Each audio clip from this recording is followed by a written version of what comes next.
we do it. So we feature a cast of all trans, non-binary, genderqueer, gender non-conforming, and women performers because we have historically been kept out of art institutions, so we are returning the damn favor.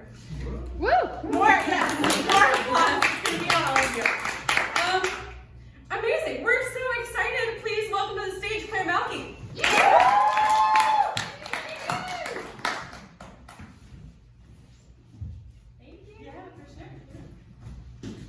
Thank you so much to Art by Artists for having me.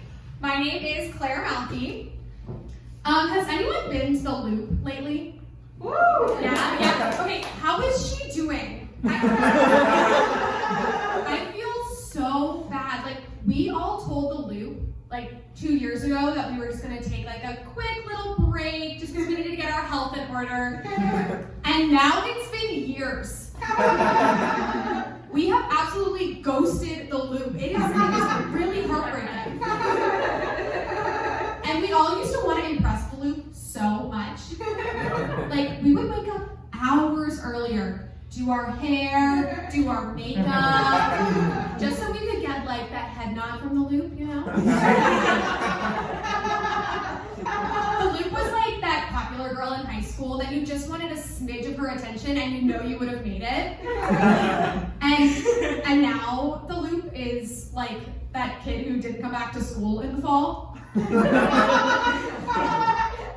the real like main character of a John Green book. Like that is the Loop. And you know, we really left the Loop at the altar. And I don't feel bad about it. A lot of my friends are getting married, and for me, it's just not my time yet. Like in middle school, when it wasn't my time yet to grow boobs. But all of my married friends, they look at me and they go, "You're next. You're the next engagement. It can happen when you least expect it." And I'm like, God, that sounds like something out of a horror movie. I am not ready to die. I mean, get married. Same thing, right? But I do hear the one thing about getting married that I think I would really like is you get a lot of attention. And I love attention.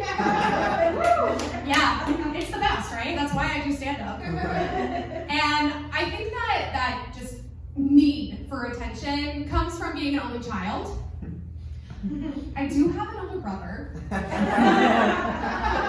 he's like a lot older than me. Like my brother is like twice my age older than me. Like I secretly think he might be my dad older than me. I am still waiting for the family meeting. You know, another thing about being an only child is I know I give off big only child energy. It is something I have just come to terms with, and you know what? It's okay. And that really shows itself in many ways. One of them being I am very sensitive. And that's just because there was no one at home to bully me. But don't worry, I got bullied by the mean girls at my high school. They'd say something about my small boobs, and they'd be like, "Can you take a joke?" No. And you know, sometimes I wonder, like sometimes I wonder if you know, stand-up comedy is the right career move for me, seeing how sensitive I am. But then I remember I'm just trying to get revenge famous. It worked for Taylor Swift. She wrote a whole album about it. Yes. And she has small boobs. If she can do it, I can do it. No teardrops on these guitars.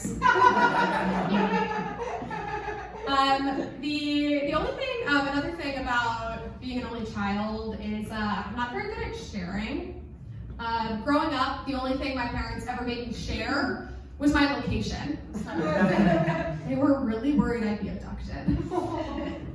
And so you can imagine when I got to college, it was a big wake-up call to have roommates. I was not prepared for it.